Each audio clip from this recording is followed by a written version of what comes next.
Hello to all. I am Dr. Alkesh Agrawal, and in this lecture, I'll mainly discuss about what is sequential logic, and then I'll describe about the block of SR flip-flop. Then we'll discuss the truth table of SR flip-flop. Then I'll explain you the state diagram of SR flip-flop. Then I'll uh, generate state equation of SR flip-flop through K-map. Then I'll discuss about the excitation table of SR flip-flop, and finally I'll explain the working of SR flip-flop with the help of gate diagram. These are some reference books that include Digital Design authored by M. Morris Mano and M. D. Saletti. Another book is Modern Digital Electronics authored by R. P. Jain. But before going into the details of SR flip-flop, let us first discuss about sequential logic. So in this particular diagram you can see we have a combinational circuit. So the circuit that comprises of logic gates. Other than this we have a storage element. So what you can see over here is we have present inputs and inputs in terms of past output. So we have a notation for present inputs as xt and the notation for past output as qt. Now let us see at the output. The output through this sequential logic that depends upon the present inputs as well as the past output. So let us discuss what is this. So in a combinational circuit, whatever we give at a particular instant of time, for the same instant of inputs we get output. For example, we have discussed a lot many combinational circuits like half adder, full adder, half subtractor, full subtractor. All those are combinational circuit that comprises of certain logic gates. So what we give at particular instant, for that inputs we get certain outputs. Suppose if we talk a half adder, we give 2 bits, so we get a sum and a carry for that particular inputs. But in this sequential logic, the output is qt plus 1. So that output qt plus 1, it not only depends upon the present input but it also depends upon the past output. See how? You see this is a storage element that is capable of have some storage. So this is capable of retaining the information. So when you are giving certain inputs, so certain outputs are being generated and they are being stored here, and then they are being fed back into the same circuit. So for that particular input, this is another input which is being fed back, and that is the previous output which is coming through this path, through the storage element. So it means what we are giving as an input, at the same time certain more inputs are being fed which are nothing but the past output. So here is the past output through the storage element that is being fed back, but that is past output that depends upon the past input. So we can say in sequential logic the output not only depends upon the present input but also on the past output, which is very clearly depicted from this circuit. So now based on this knowledge we now discuss flip-flop. So a flip-flop is a storage element that is capable of storing a single bit. So this is the block diagram. Here you can see there are certain inputs. This S stands for set input. In SR flip-flop, S is set input, R is reset input, this is clock. So if you go back, we see this is a clock. So let us again briefly discuss what is a clock. So clock is a waveform which has 50% duty cycle, means for half of duration it will be remain in this low state, and for half of the duration it will remain in the high state. So this means this is a particular pulse which has a 50% duty cycle, or you can say this duration being in low state and duration being in high state, they are of the same duration in terms of time span. So this is a clock pulse. So here you give a clock pulse. Other than this set input, reset input and clock input, we have two more inputs. One is called preset input. This is clear input. So these are certain inputs. Then we have outputs Q and Q dash or Q complement. So this Q is normal output and this is complement output. So this is the block diagram of SR flip-flop. Again, S stands for set, R stands for reset. So this is a block diagram of a SR flip-flop. Now let us try to understand the functioning of a SR flip-flop. So as I already told you, S stands for set, R stands for reset. So if you must have observed a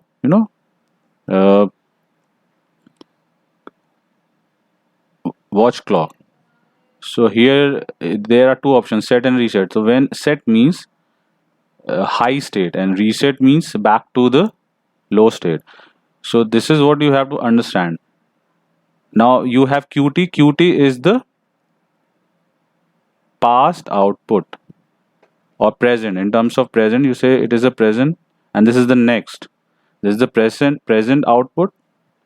This is set input, reset input, and this is the next output. So next output depends upon the present input, set and reset, and present output. That present output depends upon the past inputs. So all these are the variables on which this past output depends. So this is QT plus 1. So let us discuss one by one. There are 4 cases when QT is 0, means when present output is 0, and there are 4 cases when present output is 1. So, and then we have different inputs, set and reset. So first is when set is 0 and reset is 0, means none of the inputs are changed. So here in this case, the next output is same as previous output. So there is no change in the state. This is called state. This is the previous state and this is the next state. So when set is not activated, reset is not activated, the output state remains the same. That is, if it is low, it will remain low. Similarly, you can see over here. So you can easily understand again, when set is not activated, reset is not activated, and if the present output is 1, the next output will also remain 1. There is no change in the state. So these both conditions are same.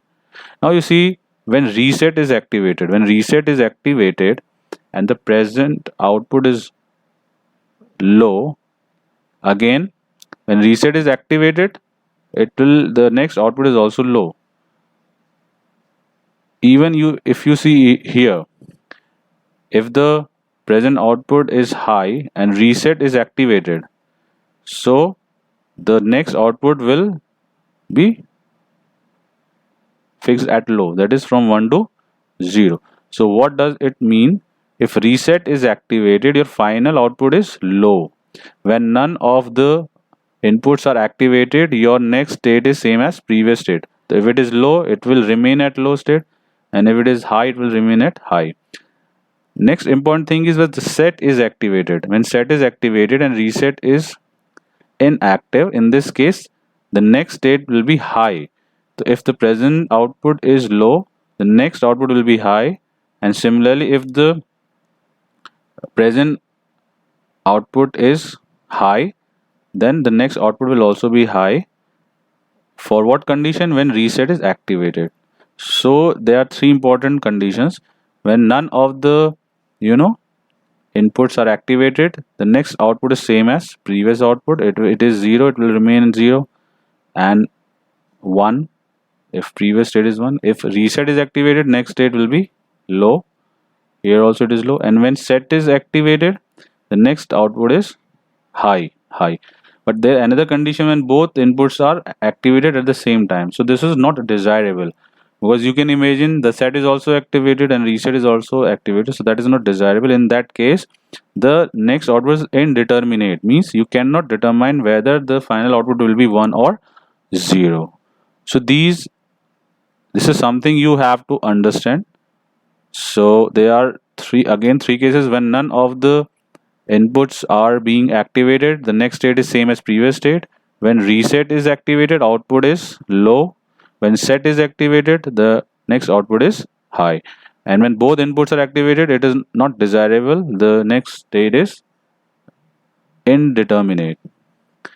Now let us come to the state diagram. This is important. So what the information that is embedded in the truth table is can be depicted in the form of the state diagram. Now you see, this is the tail, this is the head. So tail means the tail uh, represents the previous state, and the arrowhead represents the next state. That is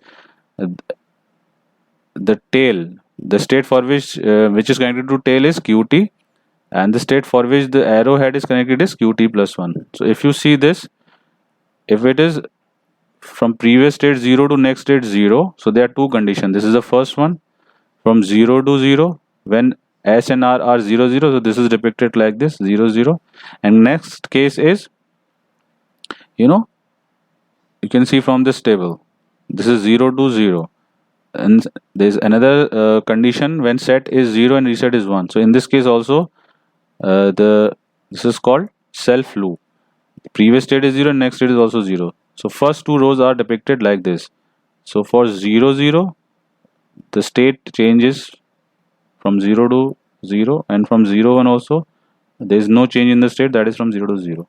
Then you see this one, for 1 0, the state changes from 0 to 1. So you see, for 1 0 input, s is 1, r is 0, state changes from 0 to 1. So this is this kind of transition. Previous state is 0, the next state is 1. So this is represented by this fourth row. Then you see 0 0. If previous state is 1, if set is 0, reset is 0, the next output is 1. So you see this, when both set and reset are 0 0, and if the previous state is 1, the next state will also be 1. So this row, the information in this row is represented by this transition. Now you see this, from 1 to 0, from 1 to 0, so when set is 0, reset is 1, so state transition is from 1 to 0. So you see 1 to 0, when set is 0, reset is 1. Now you see this, when previous state is 1 and set is 1, reset is 0, the next state is also 1. So this is again represented by this, when set is 1, reset is 0, so the state is from 1 to 1. So like this, the information that is embedded in the truth table can easily be depicted in terms of state diagram. So you can easily understand it. Now you see state equation. So we have plotted this K-map. What we have plotted? This 1, 1, 1 and 2 don't care conditions. So these are from 0 1 0 1. For 1 0 0 it is 1. For 1 1 0 it is 1. And for 0 1 1 this is don't care. And for 1 1 1 it is don't care. So all these 5 conditions are being depicted in the SR table. So we have 1 for 0 1 0, 1 for 1 1 0, 1 for 1 0 0, and 2 don't care conditions. From here you can see when SR is 1 1. So for in this column SR is 1 1. So we have one don't care condition, another don't care condition. And then when set is 1, set is 1, reset is 1. So we have 1, again 1, both the conditions. When set is activated, the final output is 1 1. And here also, when qt is 1 and sr is 0 0, again the next state is 1. So we have depicted. Now we have grouped them. This is one group, okay, of 4 min terms, through which we get this s. How?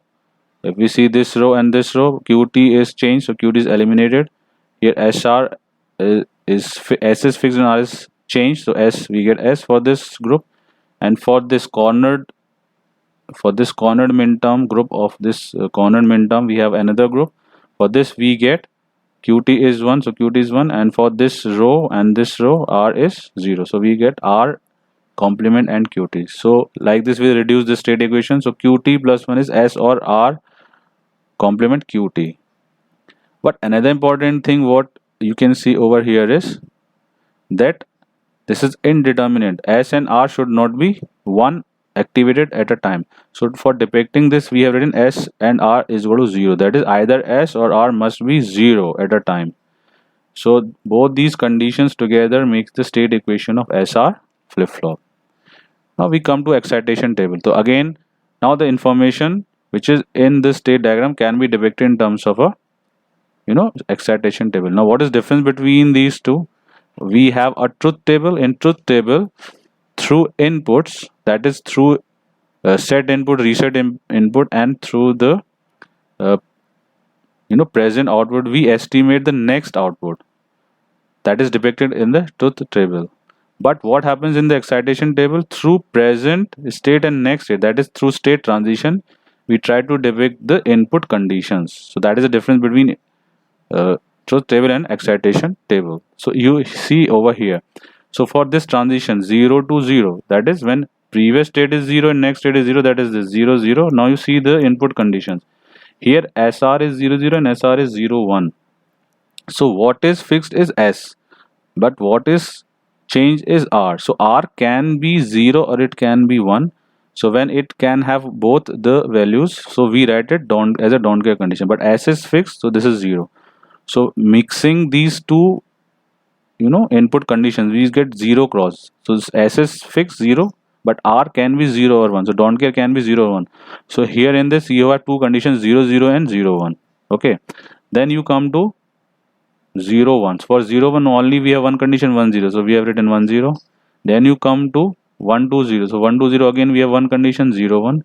And again you see from 1 to 1. So for 1 to 1, that is previous state 1 and next state is 1, we have again two conditions where S is now changed and R is fixed. So when R is fixed, R is 0 and S can be 0 or 1. For this we have written a don't care condition. So we have crossed 0. So like this you can depict the excitation table. So there is a shortcut method of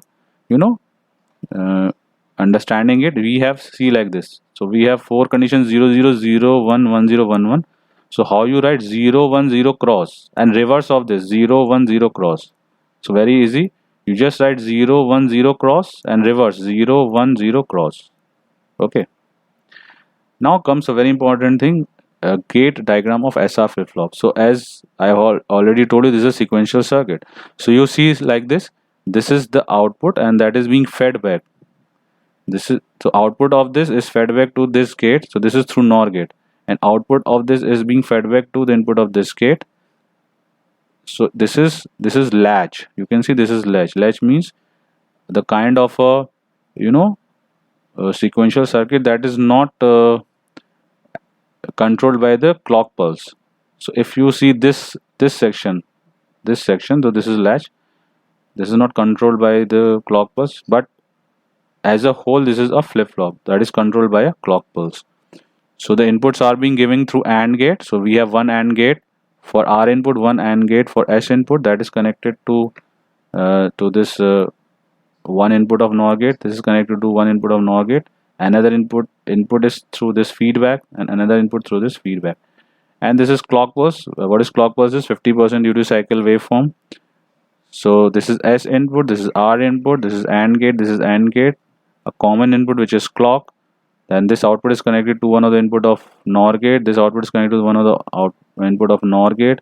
This output of NOR gate is connected to this upper NOR gate, and this output of upper NOR gate is connected to the input of the lower NOR gate. So this is the structure of SR flip-flop. Now we'll see how it works. So see this diagram. So first we imagine that this output is 0. So as I have shown you in the block diagram, this is normal output and this is complementary. So this is 0. So this will be 1. Understand this? If this is 0, this is 1, and if this is 1, this is 0. So these are, we are assuming these conditions that previous output is 0, then this complemented output is 1. Now see, since this is output is fed back at this input, so this is 0, so it will also be 0. Okay. Now see, when we give S is 1, when clock is activated means when clock reaches from 0 to 1, this S will propagate through AND gate at this input. So now what we have 1 0 process through NOR. So we know 1 0 OR is 1 and NOR is 0. So this 1 will be changed into 0. So 1 is changed into 0. Now you see this 0 is being fed back at this point. So when 1 is converted to 0, this is fed back at this point. Okay, now see. And when R is 0, this being propagated at this point. So this is 0 and this 0 when processed through NOR gate. So 0 or 0 is 0 and NOR is 1. So now you see this 0 will be the previous output 0 is changed to next output 1. So this is how you understand the functioning of SR flip-flop. That is, when S is 1 and R is 0, the state of this flip-flop change from 0 to 1, and this is how easily you can understand this functioning of a SR flip-flop. Okay, thank you.